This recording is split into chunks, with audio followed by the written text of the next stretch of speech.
أما بعد فأعوذ بالله من الشيطان الرجيم بسم الله الرحمن الرحيم الصلاة والسلام عليك يا رسول الله وعلى آلك وأصحابك يا حبيب الله۔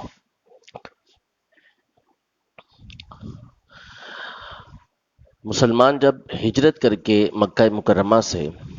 مدینہ منورہ پہنچے تو حضور اکرم صلی اللہ تعالی علیہ وآلہ وسلم نے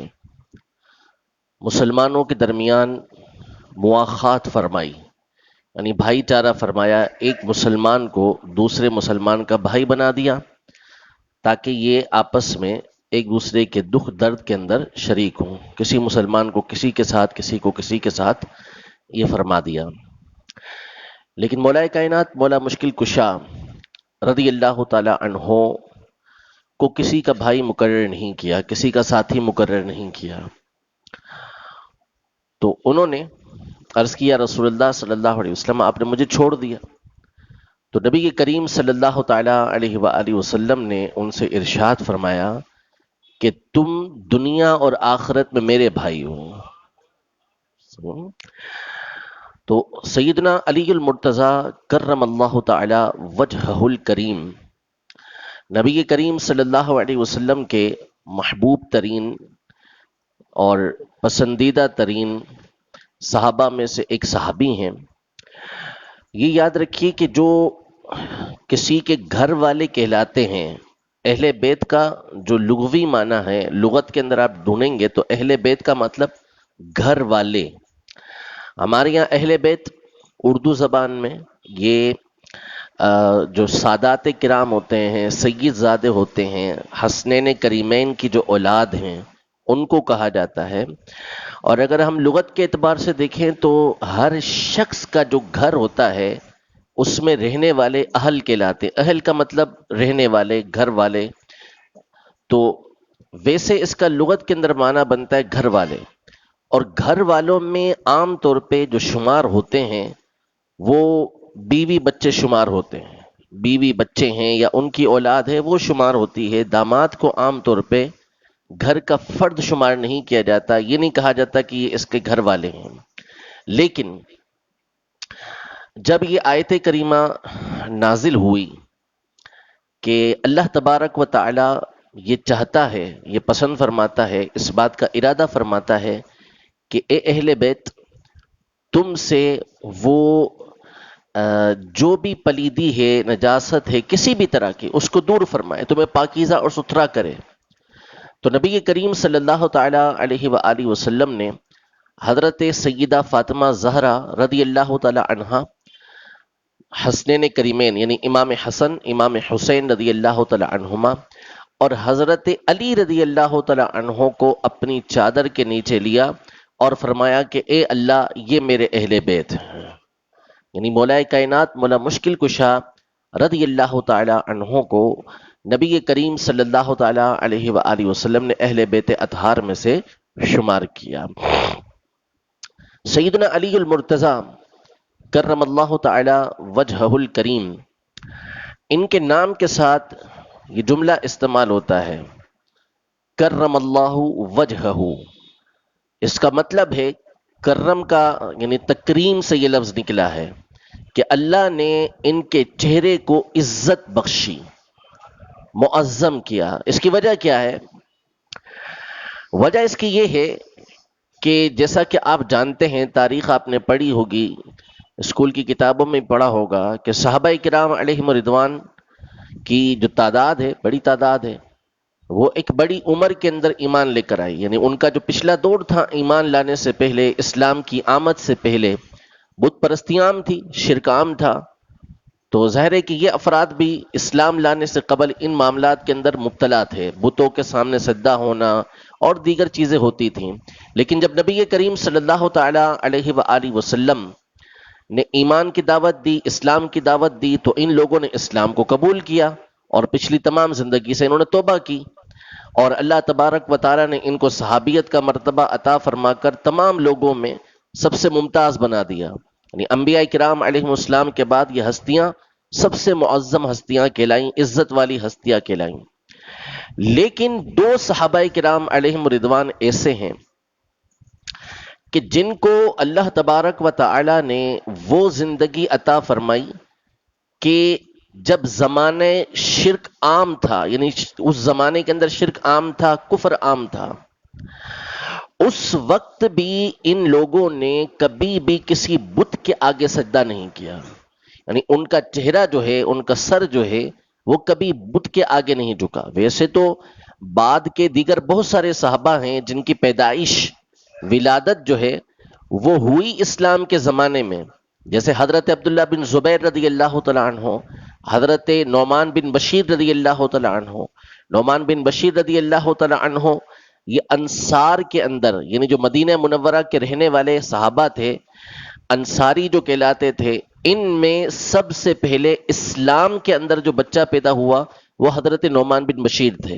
یعنی انصار نے اسلام قبول کیا، اسلام قبول کرنے کے بعد سب سے پہلی جو ولادت ہوئی ان لوگوں کے یہاں، جو مسلمان بچہ پیدا ہوا، وہ نعمان بن بشیر رضی اللہ تعالیٰ عنہ تھے۔ اور مہاجرین جو مکہ مکرمہ سے ہجرت کر کے آئے تھے، ان کے یہاں جس بچے کی سب سے پہلے اسلام کے اندر ولادت ہوئی وہ حضرت عبداللہ بن زبیر رضی اللہ تعالیٰ عنہ تھے۔ تو ظاہر ہے کہ اب ان کا بھی کوئی تصور نہیں تھا کہ انہوں نے کبھی بت کے آگے سجدہ کیا ہو، مسلمانوں کے یہاں پیدا ہوئے، بچپن سے ہی مسلمان تھے۔ لیکن جن حضرات کو اسلام کے علاوہ وہ زمانہ ملا کہ جس میں بت پرستی عام تھی، تو اس میں بھی اللہ تبارک و تعالی نے اسلام لانے سے پہلے بھی ان کے چہرے کو بت کے آگے جھکنے سے محفوظ رکھا۔ یہ دو ہستیاں سیدنا ابو بکر صدیق رضی اللہ تعالی عنہ اور سیدنا علی المرتضی کرم اللہ وجہہ الکریم ہیں۔ ان دونوں کو اللہ تبارک و تعالی نے یہ سعادت عطا فرمائی کہ اس زمانے میں یہ لوگ موجود تھے جبکہ ابھی اسلام کی دعوت آئی نہیں تھی، اسلام کی دعوت عام بھی نہیں ہوئی تھی، لیکن ان کے چہرے یہ بتوں کے سامنے جھکنے سے محفوظ رہے۔ اس لیے ان کے ساتھ کہا جاتا ہے، دونوں ہستیوں کے ساتھ، کہ اللہ نے ان کے چہرے کو عزت بخشی،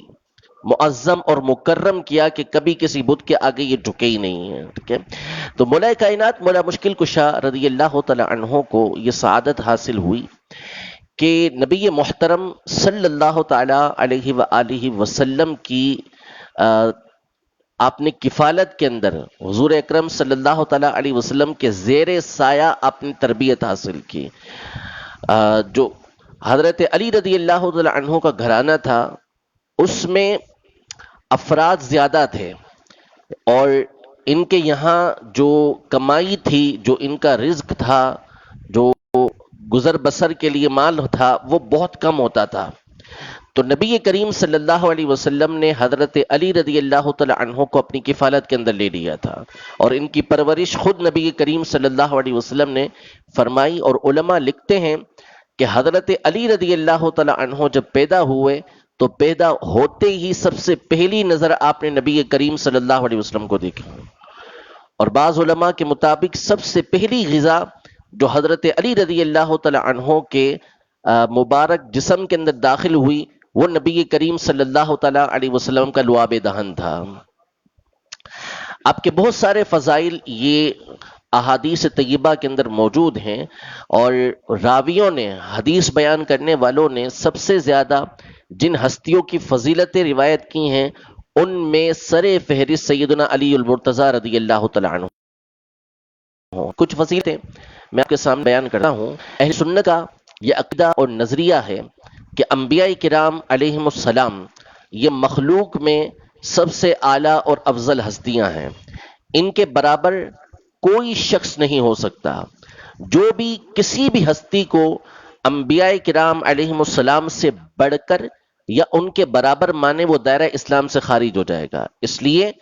کہ یہ حضرات قدسیہ اللہ تبارک و تعالیٰ کے معظم و مکرم ہستیاں ہیں، ان کو اللہ نے خاص چنا ہے، ان کا مرتبہ اور مقام اللہ نے بلند کیا ہے، تو ان کے برابر کسی اور کو اللہ نے نہیں بنایا، تو ان کو انبیاء کرام علیہم السلام کے برابر یا بڑھ کر ماننا یہ کفر ہے۔ حضرت علی رضی اللہ تعالی عنہ، ان کے حوالے سے مشکات شریف میں یہ حدیث مبارکہ موجود ہے، ارشاد فرمایا کہ ان کی مثال عیسیٰ علیہ السلام کی مثال ہے، ان کی مثال عیسیٰ علیہ السلام کی مثال ہے کہ عیسیٰ علیہ السلام کے بارے میں دو گروہ ہوئے، ایک یہودیوں کا جنہوں نے نعوذ باللہ ان کی توہین کی اور ان کو شہید کرنے کی کوشش کی، سولی پر چڑھانے کی کوشش کی اور ان کے اوپر طرح طرح کی تہمتیں لگائیں۔ تو یہ تنقیص کرنے والے، یہ توہین کرنے والے، یہ کمی کرنے والے تھے۔ دوسری طرف عیسائی تھے جنہوں نے حضرت عیسیٰ علیہ السلام کو نبوت کے درجے سے اٹھا کر خدا بنا دیا، بعض نے خدا کا بیٹا بنا دیا۔ تو اس طرح کی انہوں نے باتیں کی اور دونوں کے دونوں ہلاک ہوئے، دونوں کے دونوں ہلاک ہو گئے کہ عیسیٰ علیہ السلام کی توہین کرنا یہ بھی کفر، اور اللہ تبارک و تعالیٰ کے علاوہ کسی اور کو خدا تسلیم کرنا یہ بھی کفر۔ تو جنہوں نے عیسائیوں میں سے عیسیٰ علیہ السلام کے لیے اس طرح کے الفاظ استعمال کیے کہ ان کو خدا یا خدا کا بیٹا بنا دیا، وہ بھی تباہ و برباد ہو گئے، اور یہود میں سے جنہوں نے عیسیٰ علیہ السلام کی توہین کی وہ بھی تباہ و برباد ہو گئے۔ فرمایا کہ حضرت علی کی مثال بھی ایسی ہی ہے کہ بعض لوگ وہ ہیں کہ جو ان کی توہین کے مرتکب ہوتے ہیں، طرح طرح کی باتیں ان کے بارے میں کرتے ہیں، جن کو ناصبی کہا جاتا ہے، جن کو خارجی کہا جاتا ہے۔ یہ وہ لوگ ہیں کہ اہل بیت اطہار کی دشمنی کی وجہ سے تباہ و برباد ہو گئے، تباہ و برباد ہو گئے۔ اور بعض وہ ہیں کہ جو ان کو ان کے مرتبے سے بڑھا دیتے ہیں، ان کے مرتبے سے بڑھا دیتے ہیں، بعض خدا بنا دیتے ہیں، بعض جو ہے وہ انبیاء سے بڑھا دیتے ہیں، بعض جو ہے وہ کسی نبی سے بڑھا دیتے ہیں۔ تو یہ بھی تباہ و برباد ہو گئے کہ توہین کے مرتکب ہو گئے۔ تو جو مرتبہ حضرت علی رضی اللہ تعالی عنہ کو اللہ تبارک و تعالی نے عطا فرمایا ہے وہ اتنا بلند و بالا ہے کہ وہ کسی کی جھوٹی تعریف کے محتاج ہی نہیں ہے۔ حدیث مبارکہ کے اندر ہے کہ حضرت علی رضی اللہ تعالی عنہ کا جنت کے اندر مقام ایسا ہوگا کہ لوگ جس طرح دنیا میں آج ستاروں کو دیکھتے ہیں اسی طرح جنت کے اندر حضرت علی رضی اللہ تعالی عنہ کے مقام کو دیکھیں گے، دوسرے جنتیوں کے مقابلے میں اتنا بلند و بالا ان کا مقام و مرتبہ ہوگا۔ تو جب اللہ نے اتنا بڑا مقام و مرتبہ عطا فرما دیا تو اس سے بڑھ کر اور کیا بات ہو سکتی ہے۔ جب جنگ تبوک میں نبی کریم صلی اللہ تعالی علیہ وآلہ وسلم جانے لگے تو حضرت علی رضی اللہ تعالی عنہ کو پیچھے مدینہ منورہ میں چھوڑ دیا کہ آپ یہاں پر یہاں کے رہنے والوں کی، عورتوں کی، بچوں کی، سب کی دیکھ بھال کریں گے۔ تو حضرت علی رضی اللہ تعالی عنہ کو یہ بڑا شاک گزرا کہ لوگوں نے گفتگو کی کہ حضرت علی کو پیچھے چھوڑ دیا ہے اور ان کو جہاد کے اندر نہیں لے گئے۔ تو یہ غمزدہ نبی کریم صلی اللہ علیہ وسلم کے پاس حاضر ہوئے اور عرض کیا رسول اللہ صلی اللہ علیہ وسلم آپ نے مجھے پیچھے چھوڑ دیا، لوگ طرح طرح کی باتیں کرتے ہیں۔ تو حضور اکرم صلی اللہ علیہ وسلم نے ارشاد فرمایا کہ کیا تم راضی نہیں ہو کہ تمہاری مثال میرے ساتھ ایسی ہی ہے جیسے ہارون علیہ السلام کی مثال موسیٰ علیہ السلام کے ساتھ ہے۔ یعنی موسیٰ علیہ السلام نے ہارون علیہ السلام کو اپنے پیچھے عورتوں اور بچوں پر قبیلے کے اندر چھوڑا تھا، دیگر لوگوں کے اوپر چھوڑا تھا، اسی طرح میں تمہیں چھوڑ کے جا رہا ہوں۔ ولیکن لا نبی بعدی، لیکن میرے بعد کوئی نبی نہیں ہے۔ موسیٰ علیہ السلام کے بعد ہارون علیہ السلام نبی تھے، یعنی ان کے ساتھ ہی نبی تھے، لیکن نبی علیہ السلام کے بعد کوئی دوسرا نبی نہیں ہے۔ تو اتنا بڑا مقام و مرتبہ خود نبی کریم صلی اللہ علیہ وسلم نے بیان فرمایا۔ اور غزوہ خیبر مشہور و معروف ہے کہ کئی صحابہ کرام علیہم رضوان کوشش کرتے رہے کہ کسی طرح سے یہ فتح ہو سکے، لیکن نہ ہو سکا۔ نبی رحمت صلی اللہ تعالی علیہ وسلم نے ارشاد فرمایا کہ کل یہ جھنڈا میں اس کو دوں گا کہ جو اللہ اور اس کے رسول سے محبت کرتا ہے، جو اللہ اور اس کے رسول سے محبت کرتا ہے۔ یہاں تک کافی نہیں، فرمایا اللہ اور اس کا رسول بھی اس سے محبت کرتا ہے، اللہ اور اس کا رسول بھی اس سے محبت کرتا ہے۔ میں پہلے بھی بیان کر چکا ہوں کہ یہ بہت بڑی بات ہوتی ہے کہ اللہ تبارک و تعالیٰ سے، اس کے رسول سے کوئی محبت کرے، اور اللہ تبارک و تعالیٰ اور اس کا رسول اس سے محبت کریں، یہ بہت بڑی بات ہے۔ ہم سب محبت کرنے والے، اللہ تبارک و تعالیٰ اپنی مخلوق سے سینکڑوں ہزاروں ماؤں سے بڑھ کر، اس کی کوئی حد نہیں ہے، اس سے زیادہ ان سے محبت فرماتا ہے، ان پر رحم فرماتا ہے۔ اور نبی کریم صلی اللہ تعالیٰ علیہ وسلم اللہ کے بعد سب سے بڑھ کر مخلوق کے اوپر رحم فرمانے والے ہیں، لیکن اس کا اظہار جس کے لیے فرما دیں کہ اللہ اور اس کے رسول اس سے محبت کرتے ہیں، یہ بہت بڑی بات ہوتی ہے۔ ہم تو کہتے رہیں کہ ہم ان کے غلام ہیں، اصل یہ ہے کہ وہ کہتے ہیں کہ یہ میرا غلام ہے۔ تو جب وہ کہہ دیں کہ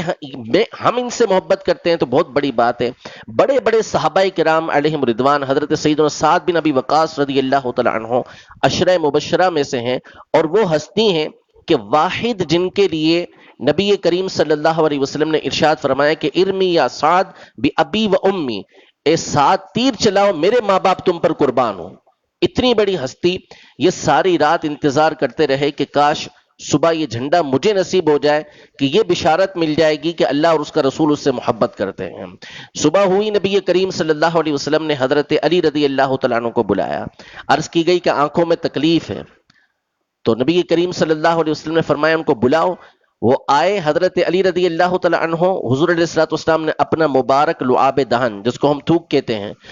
وہ ان کی آنکھوں کے اندر ڈالا، حضرت علی رضی اللہ تعالیٰ عنہ کی آنکھیں اسی وقت ٹھیک ہو گئیں۔ اور ایک روایت کے اندر ہے کہ حضرت علی فرماتے ہیں کہ اس کے بعد نہ مجھے کبھی گرمی نے نقصان دیا نہ کبھی سردی نے نقصان دیا۔ میں گرمی کے اندر موٹے کپڑے پہن لیتا تھا، سردی کے اندر پتلے کپڑے پہن لیتا تھا، لیکن سردی گرمی کوئی نقصان نہیں دیا کرتی تھی۔ تو اللہ جل شانہ نے مولا کائنات، مولا مشکل کشا